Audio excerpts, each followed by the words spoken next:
Through the last century, more than 100,000 Australians have died overseas in service to this country. In honour of all those Australian servicemen and women who have died in war, the nation remembers one unknown soldier. From a Commonwealth War Grave cemetery in France, his remains have been recovered.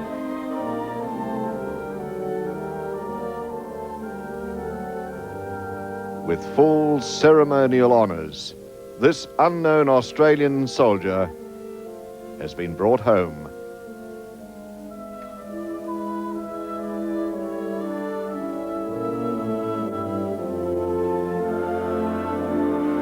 Since Sunday, his remains have laid in state in Canberra's old Parliament House, a symbol of all who have died in war.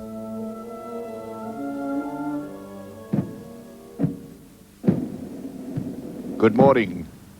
This is Canberra, Australia's national capital, seat of our federal parliament, home of the Australian War Memorial. And as we approach the 11th hour on this 11th day of the 11th month, 75 years after the end of World War I, we are here to watch this funeral procession, making its way to the final resting place of the unknown Australian soldier. And what a funeral procession. Imagine it, a mounted escort of 18 plus officer in charge, supported by a heritage group of 14, followed by a tri-service contingent of 300 of our finest, a firing party of 12, a catapult party of 5, the mass band of 74, 3 chaplains, 6 to carry the coffin, riding on an exquisitely adapted Land Rover, gun carriage and limber. A Prime Minister as one of 8 pallbearers, and the Governor-General as the Chief Mourner, not to mention 6 State Premiers and 2 Chief Ministers, the Dean of the Diplomatic Corps.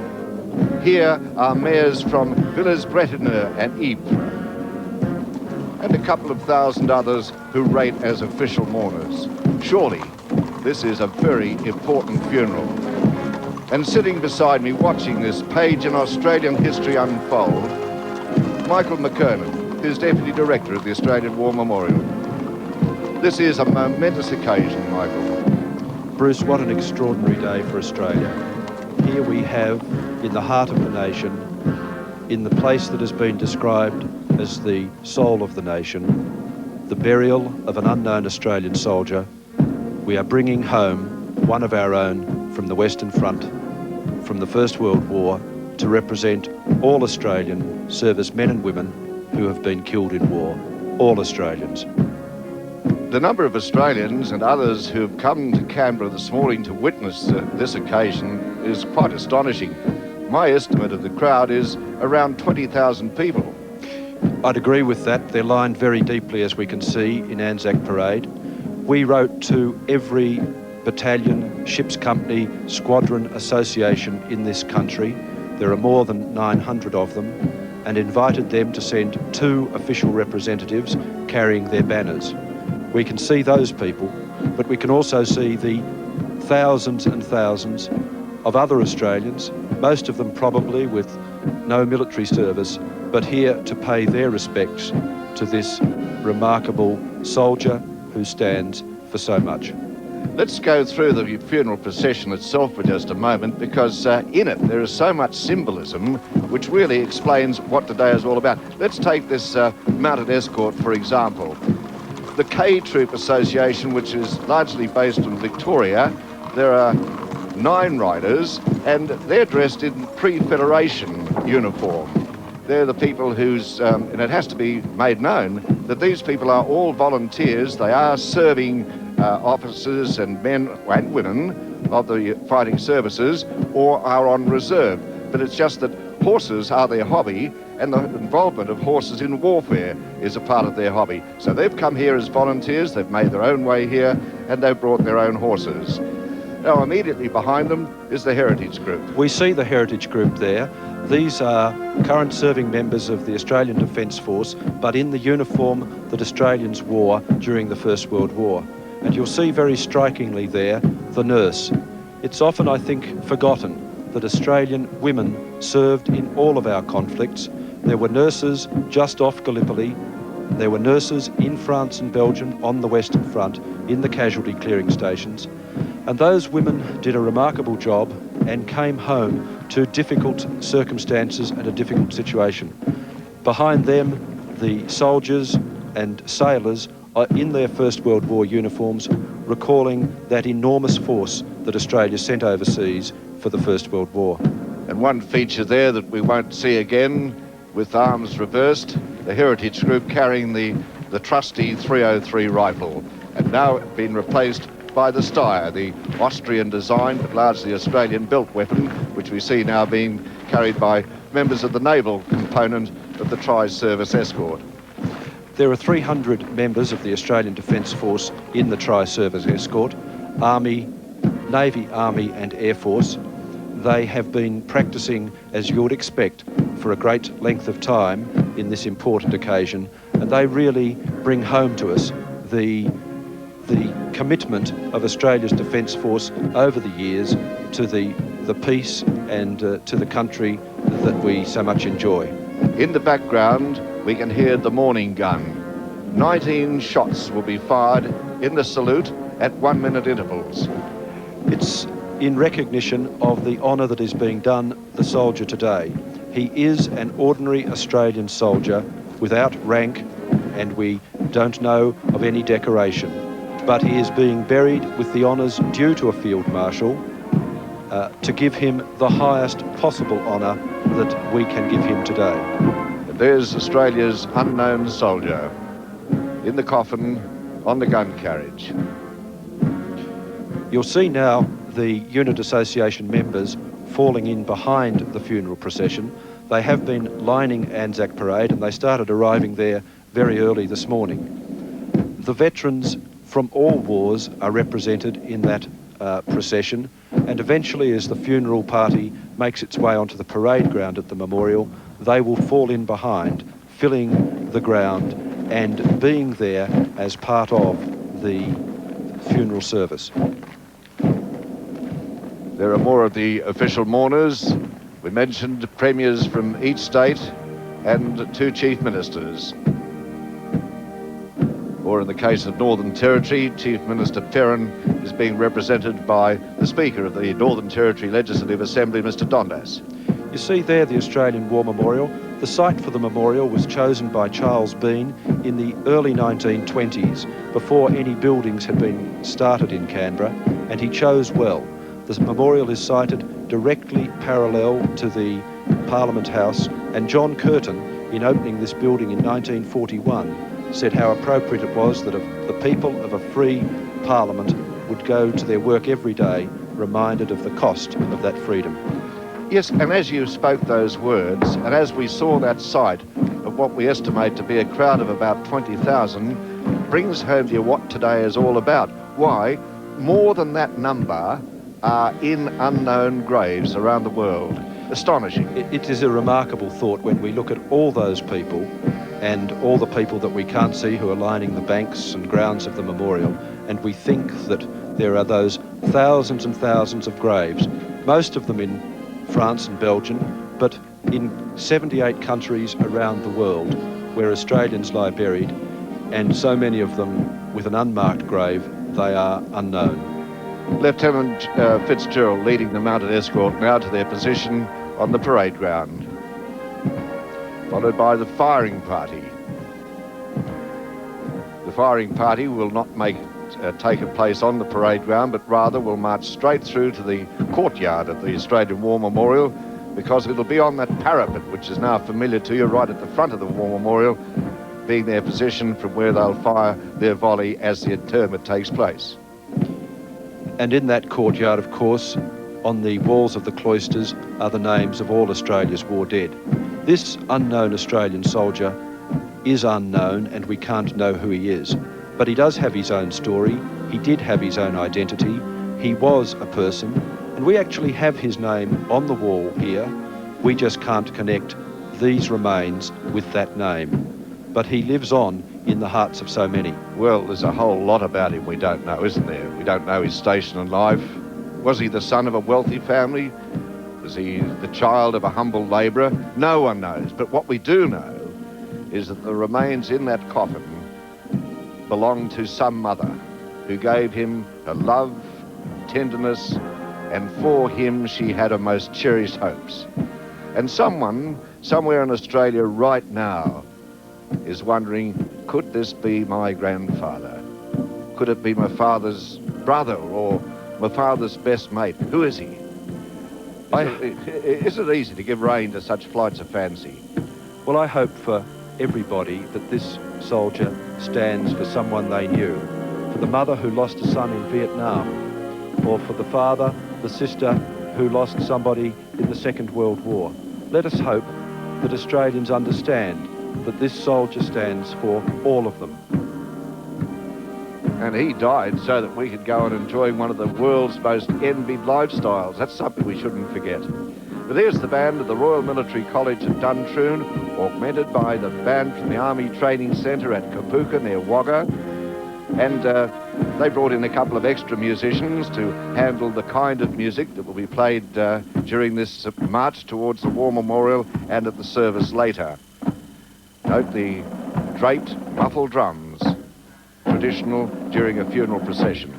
Gonna step on a step, Carl.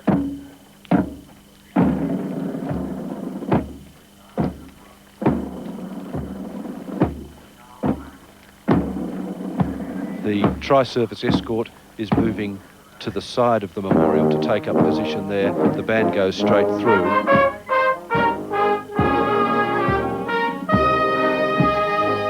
There's going to be quite a squeeze there when all those people that we can see now down Anzac Parade, these are the members of the various service associations with their banners, they'll want to be up and very close to the service. So it's going to be quite a jam, we'll see in a matter of 5 or 10 minutes.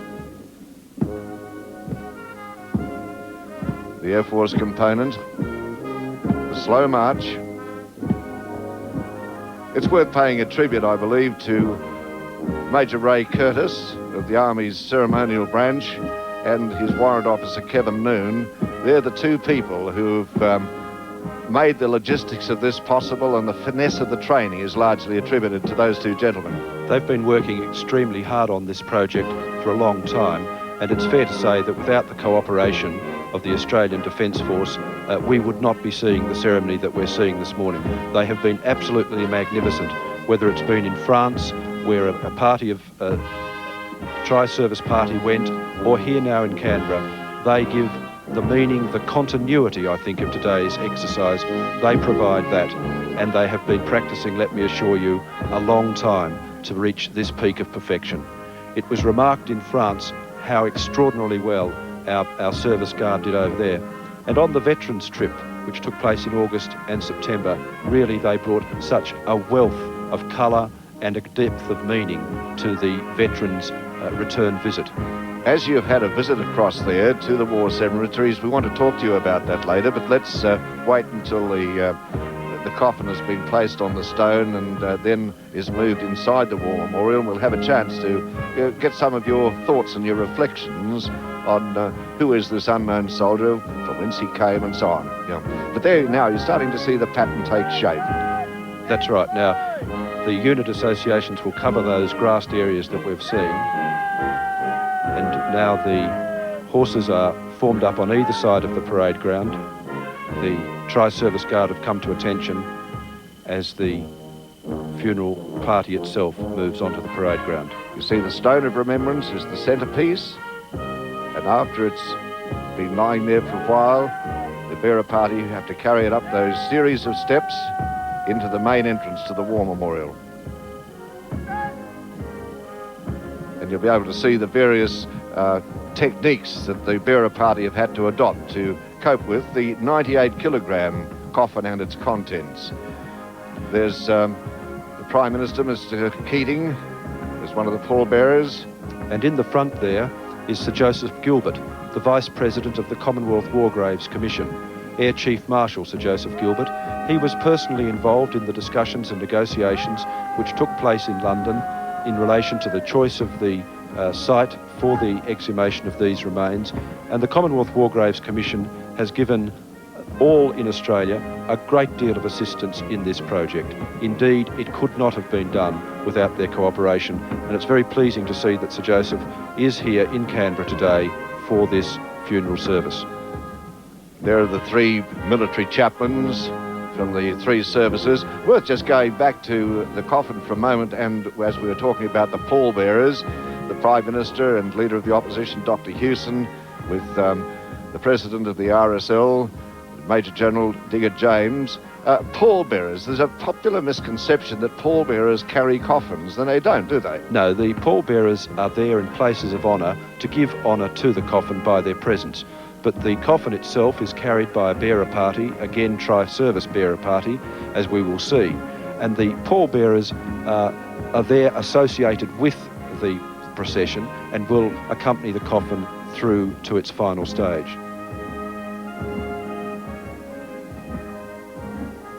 I was about to make mention of Mr. Simon Berry. We'll see him in a moment. Here's the undertaker, the funeral director. This is a funeral, after all, and it requires the services of funeral director. Mr. Simon Berry is from Adelaide. His funeral parlour is well known in the suburb of Northwood in South Australia, in Adelaide. And Mr. Berry has been associated with this project for some time. Indeed. The Australian Funeral Directors Association appointed their president, their national president, to be the funeral director, and Simon has been here in Canberra on many occasions, making sure that every aspect of the ceremony is correct, and you'll see him throughout this telecast in a position of very great responsibility. Now the bearer party are positioning themselves to lift the coffin from the gun carriage and place it on the stone of remembrance, which is being faced now by the three military chaplains. Now, just looking along from the left, that's the Land Rover. It's a 1970 model which was adapted for ceremonial purposes in 1977.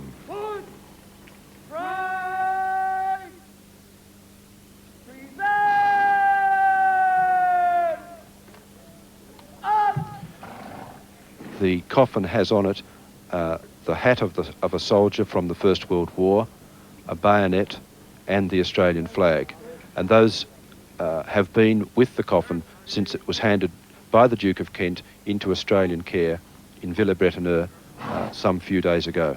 What we need to also mention here is the composition of the bearer party.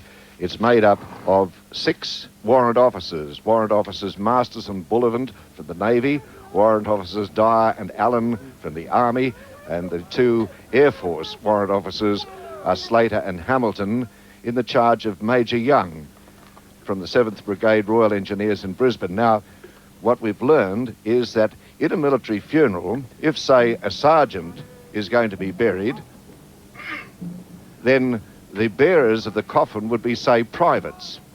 If a captain is going to be buried, then, say, the bearer party may be corporals. But the warrant officers, being the highest level of non-commissioned ranks, covering all ranks in other words, warrant officers are called upon to be bearers in the event of the funeral of a general or another very high-ranking officer. So what's happening here, in the selection of warrant officers to be the bearer party in this funeral, the unknown soldier is being elevated to a very important person position, not being given a title or a rank, but just elevated to being someone quite special. That's correct, and you'll see as the coffin passes people in uniform, they are all saluting, again giving that note of respect to the whole proceedings. The hallmark being here the simplicity that I think Australians esteem, but also the dignity and the decency that is appropriate to this funeral. Going back to the warrant officers for a moment, each of these 7 gentlemen all have distinguished military records in their own right, but also each of them has a direct family link right back to World War I. So they have every authority, every right to be there.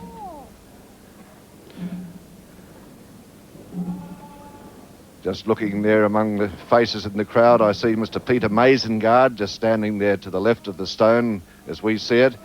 Mr. Mazengard is the president of the ACT branch of the RSL. And we really have depended again on the Returned and Services League of Australia so much for the carriage of this ceremony. In the first instance, we consulted with the RSL and other veterans organisations to assure ourselves that they approved of what was being done, and that approval was given.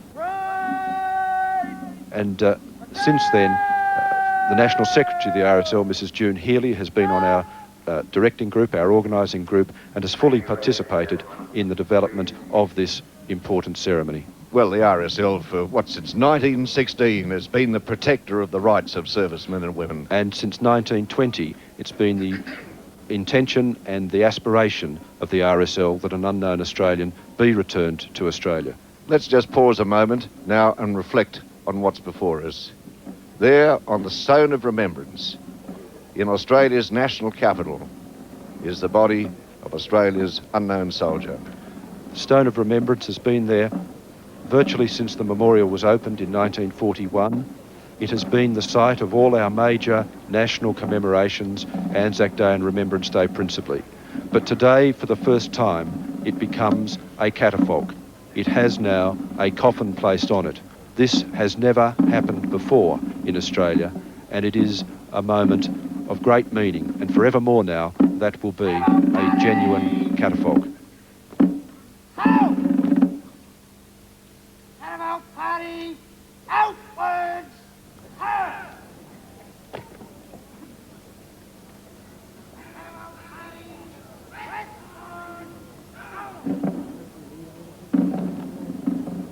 There's a great deal of tradition in the catafalque party. A catafalque is a platform or a stage, especially for funerals, for the placing of the coffin at a process in the funeral procession.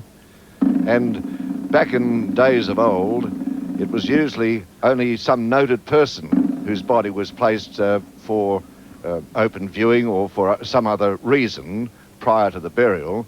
And often they were buried with their riches, their worldly wealth would be buried with them, and the guard was placed around it in protection of those worldly goods. But nowadays we pursue the symbolism and keep a watch. It's a vigil nowadays.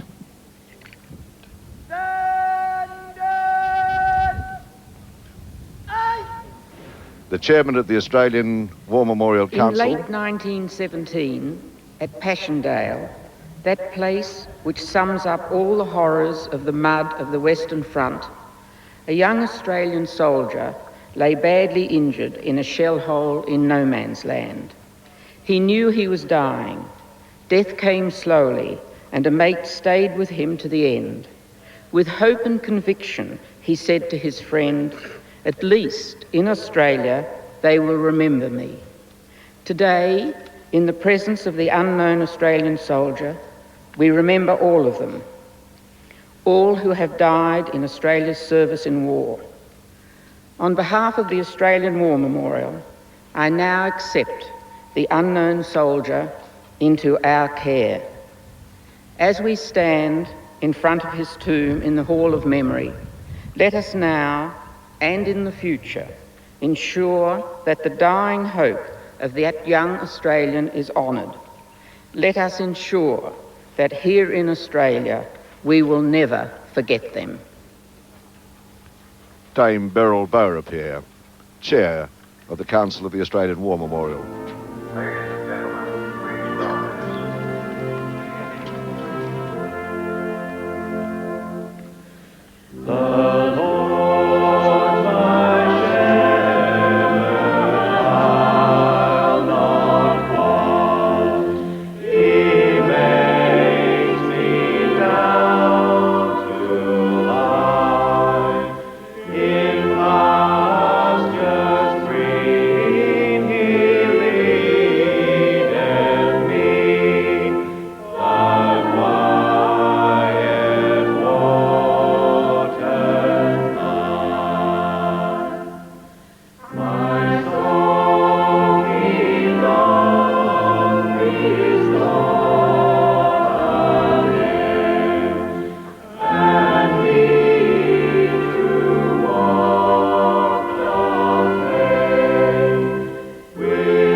The eulogy will be delivered by the Prime Minister, the Honourable Paul Keating.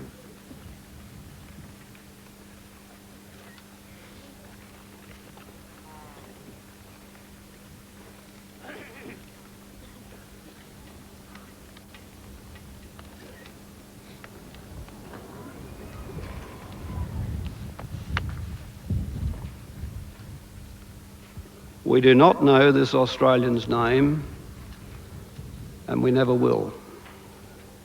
We do not know his rank or his battalion. We do not know where he was born or precisely how and when he died. We do not know where in Australia he had made his home or when he left it for the battlefields of Europe. We do not know his age or his circumstances, whether he was from the city or the bush, what occupation he left to become a soldier, what religion, if he had a religion, if he was married or single. We do not know who loved him or whom he loved.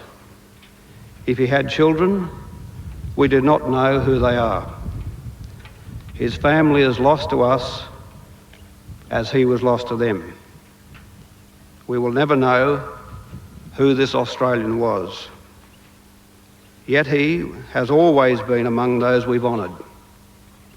We do know that he was one of the 45,000 Australians who died on the Western Front, one of the 416,000 Australians who volunteered for service in the First World War, one of the 324,000 Australians who served overseas in that war, and one of the 60,000 Australians who died on foreign soil, one of the 100,000 Australians who have died in wars this century.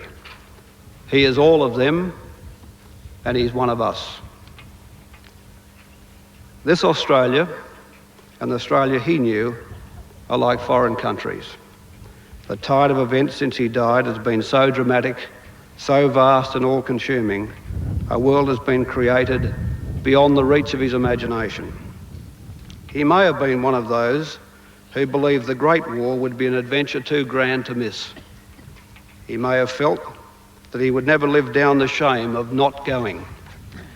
But the chances are that he went for no other reason than he believed it was his duty, the duty he owed his country and his king. Because the Great War was a mad, brutal, awful struggle distinguished more often than not by military and political incompetence, because the waste of human life was so terrible that some said victory was scarcely discernible from defeat, and because the war, which was supposed to end all wars, in fact, sowed the seeds of a second, even more terrible war, we might think that this unknown soldier died in vain. But in honouring our war dead, as we always have, we declare that this is not true. For out of the war came a lesson which transcended the horror and tragedy and the inexcusable folly. It was a lesson about ordinary people, and the lesson was that they were not ordinary. On all sides, they were the heroes of that war, not the generals and the politicians, but the soldiers and sailors and nurses, those who taught us to endure hardship, show courage, to be bold as well as resilient, to believe in ourselves, to stick together. The unknown Australian soldier we inter today was one of those who by his deeds proved that real nobility and grandeur belongs not to empires and to nations, but to the people on whom they, in the last resort, always depend. That is surely at the heart of the Anzac story, the Australian legend which emerged from the law. It's not a legend, it's a legend not of sweeping military victories so much as triumphs against the odds, of courage and ingenuity in adversity. It is a legend of free and independent spirits whose discipline derive less from military formalities and customs than from the bonds of mateship and the demands of necessity. It is a democratic tradition, the tradition in which Australians have gone to war ever since. This unknown Australian is not interred here to glorify war over peace or to assert a soldier's character above a civilian's, or one race or one nation or one religion above another, or men above women, or the war in which he fought and died above any other war, or of one generation above any that has or will come later. The unknown soldier honours the memory of all those men and women who laid down their lives for Australia. His tomb is a reminder of what we've lost in war and what we have gained. We've lost more than 100,000 lives, and with them all their love of this country and all their hope and energy. But we've gained a legend, a story of bravery and sacrifice, and with it, a deeper faith in ourselves and our democracy, and a deeper understanding of what it means to be Australian. It's not too much to hope, therefore, that this unknown Australian soldier might continue to serve his country. He might enshrine a nation's love of peace and remind us that in the sacrifice of the men and women whose names are recorded here, there is faith enough for all of us.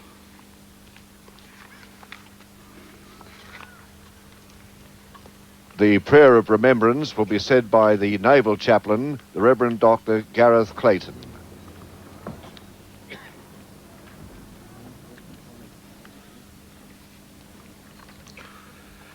A prayer of remembrance, let us pray. Eternal God, creator and sustainer of all things, you give life to every generation and to each person. Today, as a nation, we pause and remember the men and women who fought to preserve our freedom. They came from every part of the nation, from places like Albany and Ararat, Tarcutta and Tully, Hobart and Hindmarsh. They came from every section of the nation, from well-to-do families and from struggling families, from the great cities and many country towns. They all loved this nation, washed by the seas of the southern oceans. God of all time, even on this 11th day of the 11th month, we honour all Australians who paid the supreme sacrifice in the defence of our nation.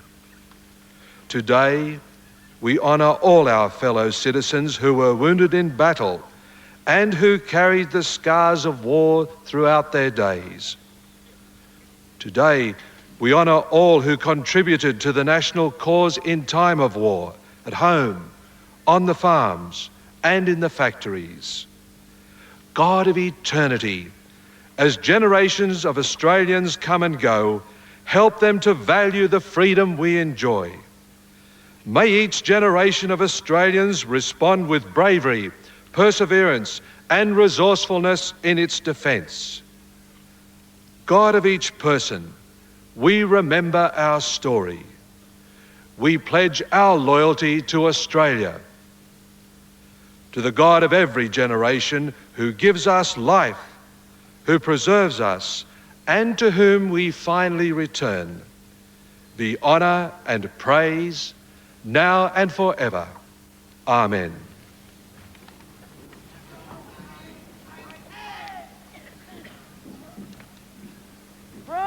Next, the catapult party will be dismounted. Just picking up some of the sentiment of that prayer of remembrance delivered by the Reverend Dr. Clayton, reminded that wherever you're watching in Australia this morning, wherever you are, whether it's Geraldton in Western Australia or Albany, Mareeba in North Queensland, we hope that you're feeling very much a part of it.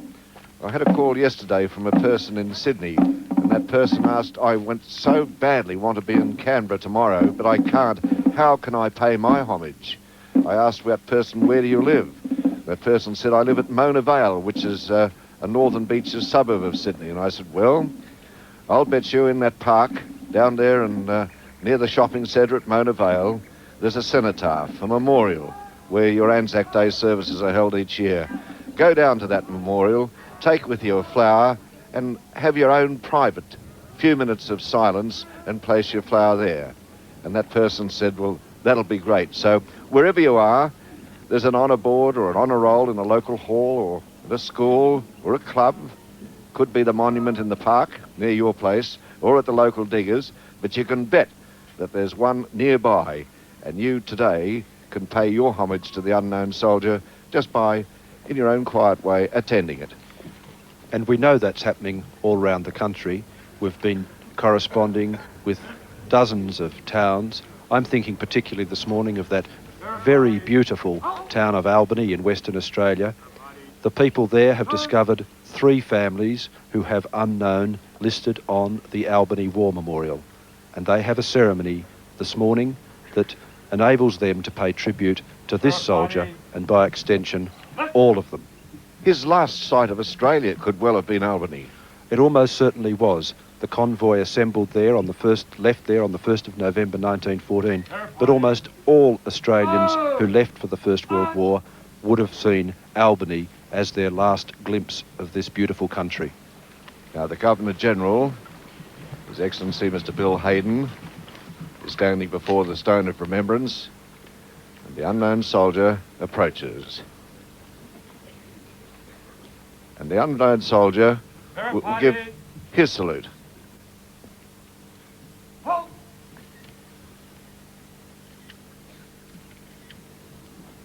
And on behalf of us all, our Governor-General salutes the unknown soldier.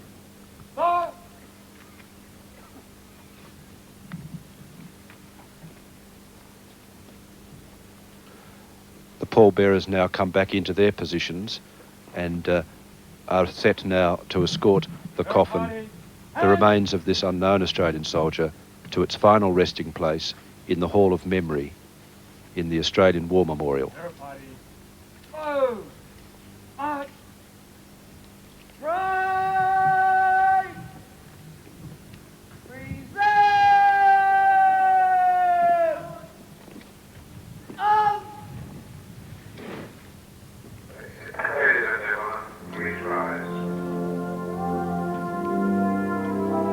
There's the final salute from the tri-service escort as the unknown soldier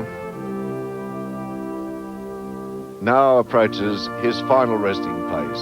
There's Mr. Simon Berry, whom we mentioned earlier, the funeral director. Behind him, the 3 chaplains, the coffin, the body of the unknown soldier with the bearer party, and to right and left, the pallbearers, the Prime Minister and Dr. Hewson at the rear, the Vice Chief of the Defence Forces, Lieutenant General Baker. Admiral Alan Beaumont couldn't be here today. He had an accident earlier in the week, and I understand has sprained an ankle, which wouldn't give him any pleasure, I'm sure. Rear Admiral Taylor, Chief of the Naval Staff, General Grey, the Chief of the General Staff, and Air Marshal Gratian, Chief of the Air Staff. And the Chief Mourner, His Excellency the Governor-General, Mr. Bill Hayden. Now, as the coffin approaches the entrance to the memorial itself, it was on that site that the memorial was opened in 1941. On this day in 1941, it was Charles Bean's dream, captured at the battlefield at Pozieres, that there would be a place in the federal capital of Australia where all Australian war dead would be listed. And their names are on the great brass panels of the Roll of Honour. Every man and woman, serviceman and woman who died in the service of their country are listed there. Australia, with possibly New Zealand, is the only country to be able to show the names of all our war dead. And I must say that it is a very moving tribute to them. And this morning at 6:30, 35 outstanding young Australians from all states were given a list, 28 each, plus their own if they wanted to add to it, and they read aloud 1% of that 102,000 names, and their voices were amplified to the people outside the War Memorial. It was a very moving tribute. You heard these delightful, today, modern, young Australians reading from that list at random whether they were people killed in Korea, Vietnam, or any of the wars in which Australians fought. They were on the list. They were chosen so that they would represent all, and it took 3 hours to read just 1% of the names. There we are in the courtyard of the War Memorial. We're now inside the firing party on the right of the pool of reflection. And like all pools in public places, it seems to have a magnetic attraction for people to throw coins into it. And this one is no exception, although it's been cleaned out specially for today. And we're told that something of the order of $40,000 a year is tossed into that pool. And it's been happening ever since the memorial first opened. We have pictures of people on the 11th of November 1941 doing that. But the pool is called the Pool of Reflection. The tablets on the walls are meant to be reflected in that water, and they are, and it is the most beautiful internal space in Australia. Now let's just orient you. You see the parapet is immediately behind the funeral party, which is now coming into the courtyard. Now it's from that parapet that the firing party on the right will make their way up and fire the volley just as the interment takes place. As the coffin finally rests on the bottom, they'll fire the 3 traditional volleys. Also on the parapet will be the bugler, Warrant Officer Walker, who will play the last post and then the rouse. And it'll be the last post that announces the beginning of the 2-minute silence. Interestingly, we learned only quite recently that the idea of a period of silence was conceived by an Australian. He was a journalist of the name of Edward Honey, but he served with the British Army in World War I for just a short period. And it has been said of him that he was the person who taught the world how to remember. He first appealed for 5 minutes of silence, but that was considered too long, and it wasn't until 1919 that King George V proclaimed that it would be 2 minutes, just in time for the 1919 Anzac Armistice Day ceremony in London. So 2 minutes it was, and the King said, so that in perfect stillness the thoughts of everyone may be concentrated on the reverent remembrance of the glorious dead. That period of silence, why it's observed here at the War Memorial frequently, is it not, Michael? At RSL clubs all over Australia, and the Menin Gate even. Yes, in Belgium at the Menin Gate, where the 56,000 names of unknown are listed, every evening the last post is played, followed by a period of silence. In the courtyard, though we can't see them, are those young Australians who were reading out the names of the war dead. We were very anxious to ensure that everybody had a part to play. This is not a military occasion. This is an occasion for all Australians. And if this unknown Australian soldier is to be honoured for all time, we will need the involvement, the cooperation and the understanding that young Australians can bring to this. Well, what we're about to see is not so much about death and burial, but more about a common place where loved ones can come and properly express their grief and loss, where grateful citizens can visit and pay respects to those whose lives were taken in a fight for what we hold dear, where a nation can assemble in reverence to give thanks. The unknown soldier approaches his tomb.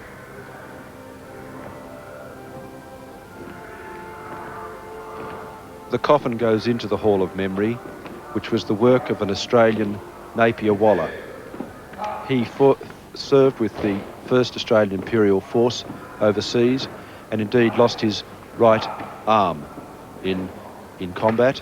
He taught himself again to draw with his left hand, saying that an artist works with his head rather than his hands. And his works of mosaic and stained glass have been the meaning of this place for so long. Now it takes on a new meaning. You see Napier Waller's servicemen there flanking the unknown Australian soldier. They are a tribute to the dead of the Second World War. But the 4 columns are new. What's the symbolism there? The columns are the work of the architect for this change to the hall, Peter Tonkin, and the artist Janet Lawrence. Each one represents one of the four elements. Wood is air, glass is water, metal is fire, and stone is earth. The artist has selected the natural elements to involve the person in the hall with the natural world. We are made of these elements, we return to these elements, and for Janet Lawrence, they represent a transformation, paralleling the rebirth. It's a story of the continuity of life. You notice the coffin has now been rotated and being placed over the tomb, meaning that the head of the coffin is now towards those four mullions that you've just described, and the feet facing outwards to the outer door of the Hall of Memory. As the visitor to the hall comes in, the eye will naturally focus on the tomb, so that the visitor will look down. We do not know from what faith, if any, the unknown soldier came. Prayers will be offered after a few moments' silence as his remains are interred. During this silence, you may wish to offer silent prayer according to your own beliefs.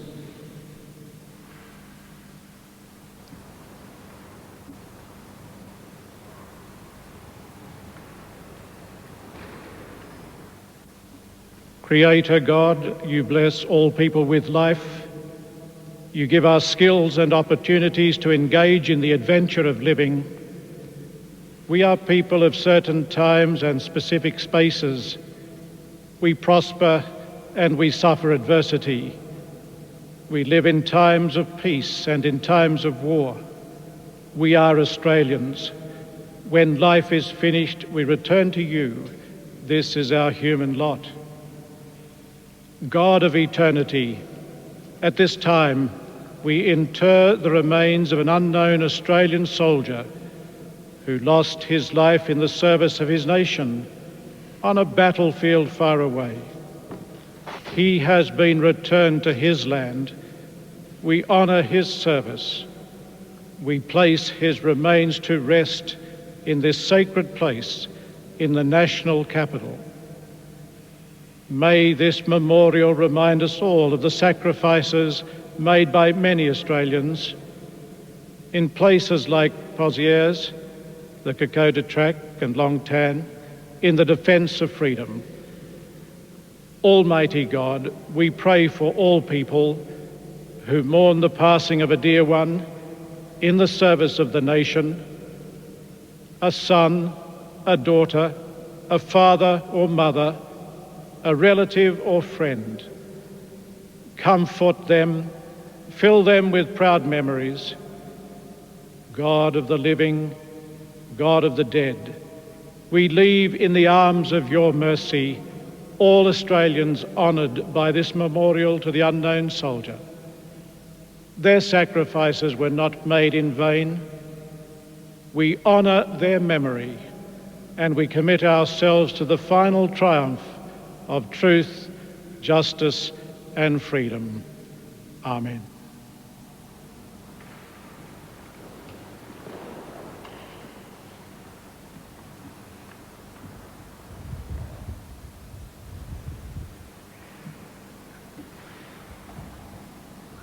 Now the hat and the flag will be removed from the coffin by the Royal Australian Air Force bearers and handed to the undertaker. And this is the first time you'll see the coffin, which is made of Tasmanian blackwood, but in fact there are two other coffins inside. The first one is a rougher wooden coffin in case anything happened to the outer shell, but inside is an hermetically sealed copper coffin, which is a requirement of international law when a body passes from one country to another. The flag being folded.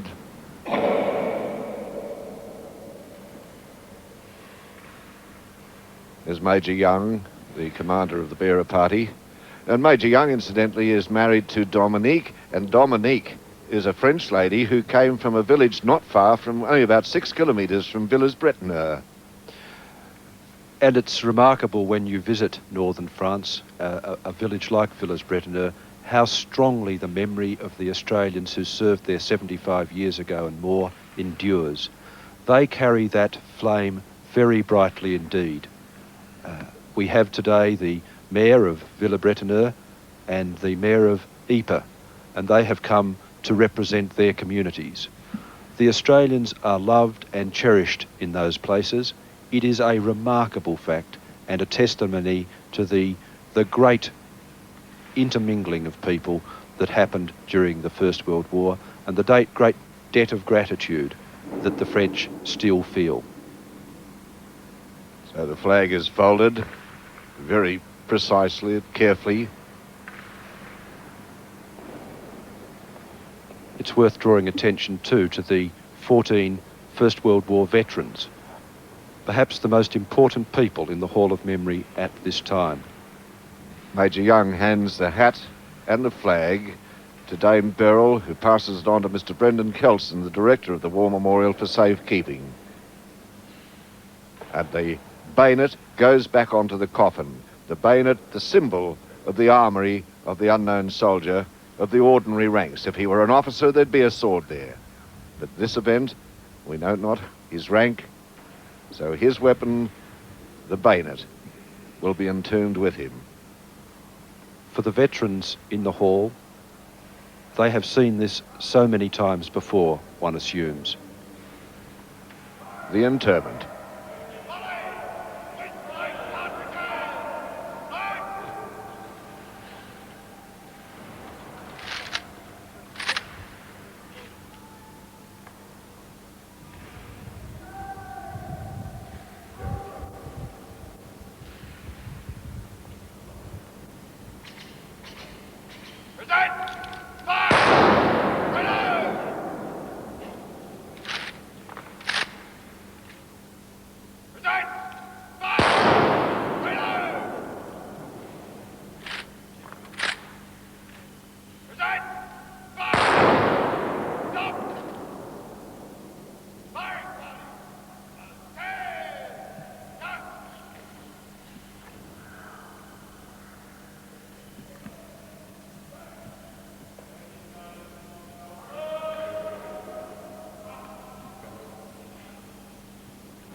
Next, the prayer of dedication, Archdeacon Horton.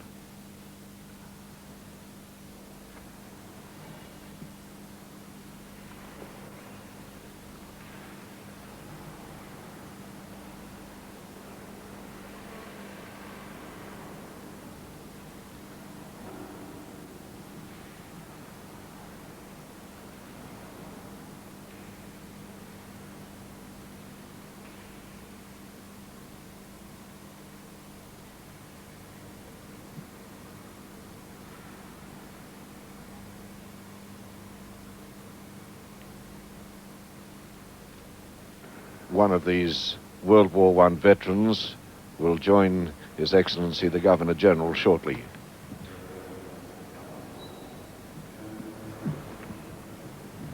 He will in fact place soil from the windmill site at Pozieres on the coffin, a site that Charles Bean described as more richly sown in Australian blood than any other place on earth. Prayer of dedication. God of yesterday, today and forever, you have given us the gift of life. We have the ability to transcend our own interest and to serve others generously. We enjoy freedom in this land of Australia because of the sacrifices made by many other Australians. We acknowledge our human folly, our greed and our pride, our desire to control and dominate. We know that war produces great pain and is so destructive. Help us in our day to work for peace and reconciliation for all people. Lift us above our sectional interest and enable us to work for the common good of our nation. Give us the ability to live by this precept. Do to others what you would have them do to you. Grant us the willingness to live by this ideal. May Australia advance in fairness and in the service of humanity. Spirit of this ancient land, bless, preserve and keep us now and always. Amen.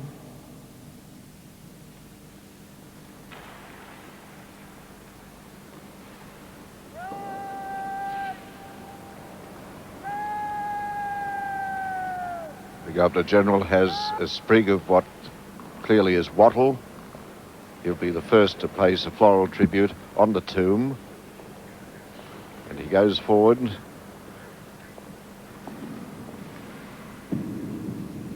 With the World War I digger who has the soil from Pozières.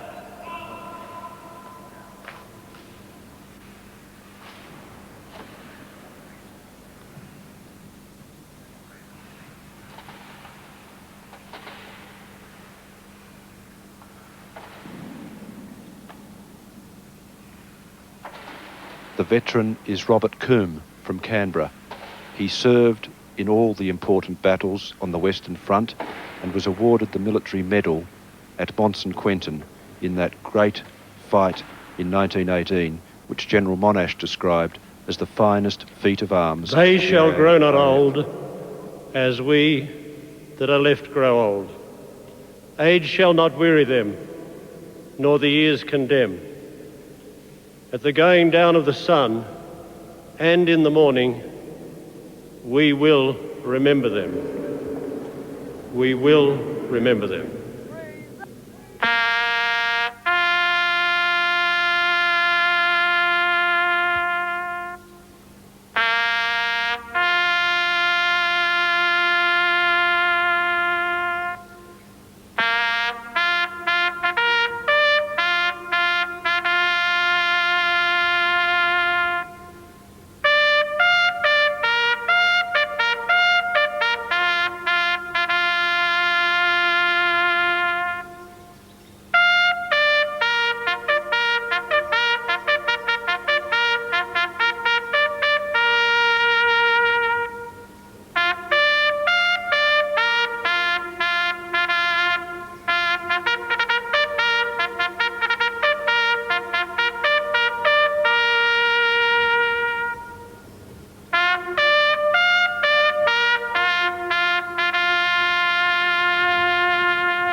Bugler Warrant Officer Walker from the band of the Royal Military College at Duntroon.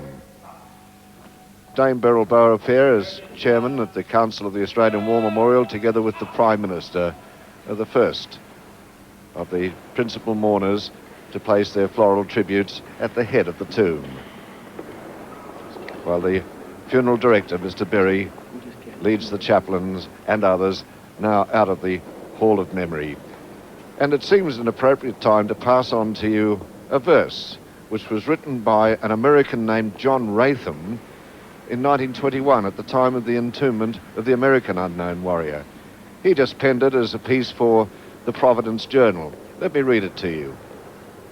The unknown dead? Not so, we know him well, who died for us on that red soil of France, who faced the fearful shock of gas and shell, and laughed at death in some blood-strewn advance. Nameless in truth, but crowned with such a name as glory gives to those who greatly die, who marched, a simple soldier, with the flame of duty bidding him to Calvary.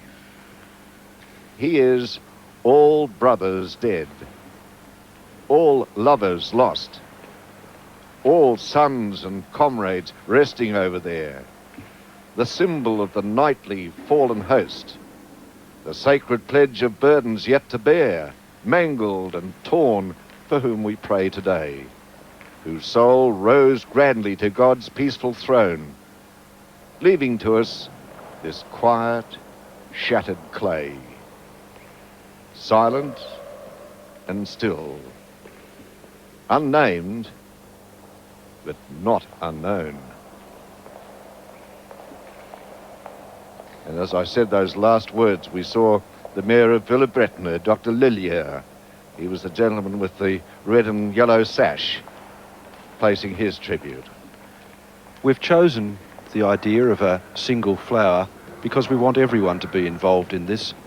Wreaths are expensive, they're difficult to procure, but we hope that the tomb of the unknown Australian soldier today will be covered with the flowers that people have brought from their own gardens or will be able to obtain here, and that they will lay their single flower. Anyone can do it, and we hope that it will be covered in tribute to this unknown Australian soldier.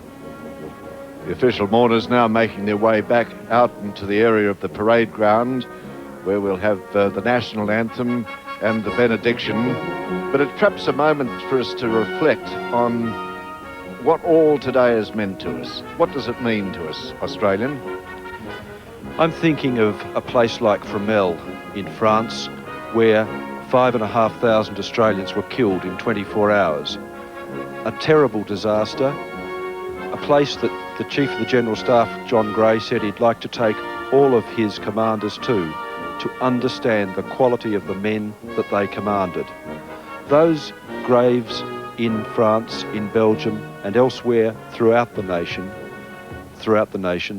are meaningful places, places of great beauty. Junior legatees also taking part today.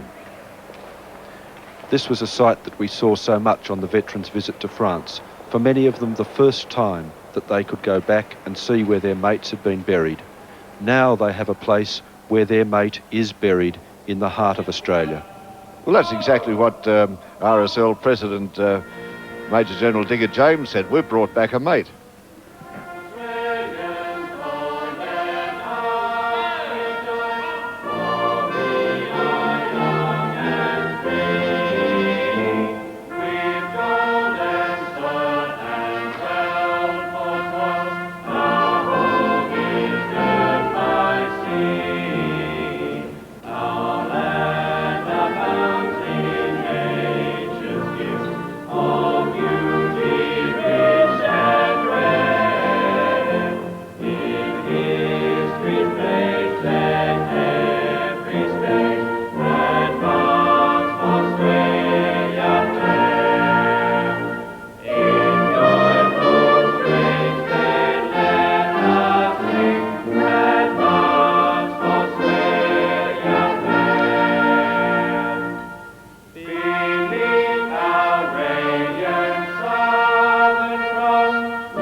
Australia, Monsignor John White, the Air Force chaplain.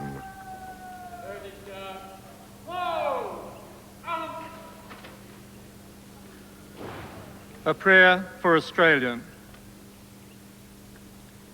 God of the Southern Cross, we thank you for the land and people of Australia. Grant your blessing to this wide open country, this ancient land, with its special animals and birds, its unique trees and flowers. Help us to care for this harsh but beautiful land that feeds us and whose beauty delights us. God of the outback, God of the cities, bless all Australian citizens, the Indigenous peoples, the settlers from different countries, those who were born here. Make us one people. May we enjoy your bounty and continue in our pursuit of freedom and fairness for all. Today, we acknowledge that we belong to the community of nations. Bless all Australians serving in other countries, working for justice, peace and freedom. Members of the Australian Defence Force, all diplomats, aid workers and developmental officers. May their endeavours bring relief to those who suffer, peace to those in conflict and freedom to all in bondage. Their endeavours are part of our national heritage. To the eternal God, the God of the dreamtime, the God of the present, the God of the future, the great Spirit of this ancient land, be glory and praise forever. Amen.